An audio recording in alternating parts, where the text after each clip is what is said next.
해커 하데스에 대한 기사입니다.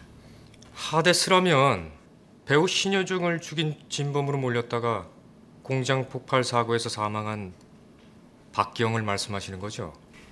네, 맞습니다. 이번 대규모 해킹 사건 때에도 하데스의 공격툴이 사용됐었어요. 그래서 특집 기사를 준비하고 있었습니다. 네. 그런데 기사를 준비하던 중에 이상한 점을 발견하셨다고요? 네. 그 점에 대해 이 법정에서 증언해 주실 수 있을까요? 하데스의 특집 기사를 준비하던 중 하데스의 죽음에 대해 조사를 하게 되었습니다. 그런데 거기서 이상한 점을 발견했어요. 어떤 부분이었나요?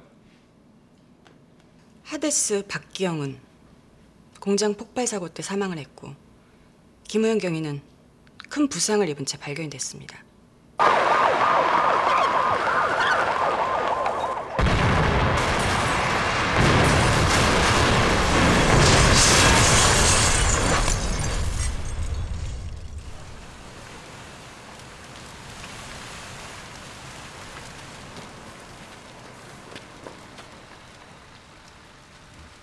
처음 발견했을 때 부상이 워낙 심해서 겉으로 보기에는 김우현 경인지 아닌지 판단하기가 힘들었다고 했습니다.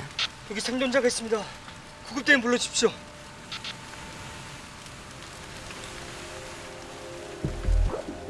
그런데 그 사람이 김우현 경이라고 생각했던 이유는 김우현 팀장이에요. 아직 살아있습니다. 바로 신분증 때문이었습니다.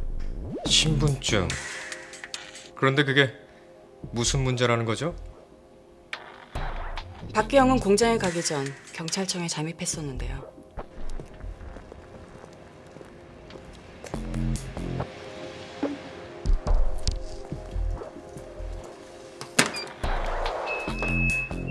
그런데 바로 그때 김우현 경의 신분증을 가지고 있었습니다. 그게 무슨 소리입니까? 공장 폭발 사고 직후 김우현 경의 수술을 집도했던 여러 의사들 만나봤습니다. 김우현 환자는 전 안면부 골절을 입은 상태였습니다. 그러니까 한마디로 얼굴이 무너졌다는 얘기죠. 얼굴이 무너져요? 찰흙 인형 얼굴을 주먹으로 세게 치면 뭉개지겠죠. 그걸 본인의 평소 때 사진을 기준으로 다시 복원시키는 겁니다. 그렇다면 얼굴이 그렇게 무너진 상태에서 자신의 얼굴이 아닌 다른 사람의 얼굴을 기준으로 복원을 시킨다면 다른 사람의 얼굴이 될 수도 있겠네요? 충분히 가능한 일이죠. 근데 왜 그런 일을 하겠어요? 그러니까 증인은 공장 폭발 사고 때 김우현 경위와 박기영이란 해커가 바뀌었다고 주장을 하는 겁니까? 네. 이해했습니다. 이 주장은 이번 사건과 관련이 없습니다. 아니요. 이번 공판에서 가장 중요한 증언입니다.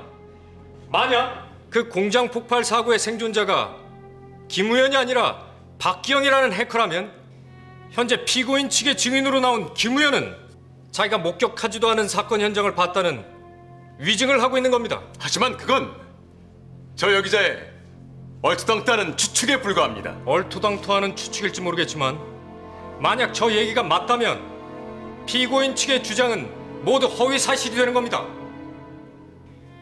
재판장님, 이 주장이 사실인지 아닌지에 따라 무고한 피해자가 나올 수도 있습니다.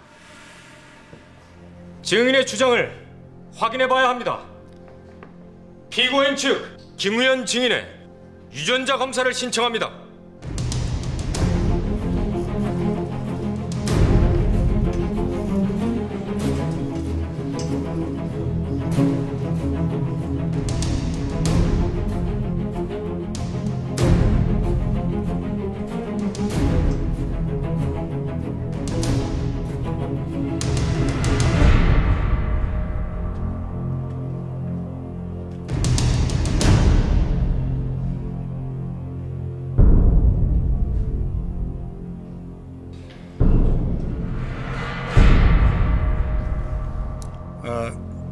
검찰 측이 제기한 의견에 대해 협의하기 위해서 15분간 휴정하겠습니다.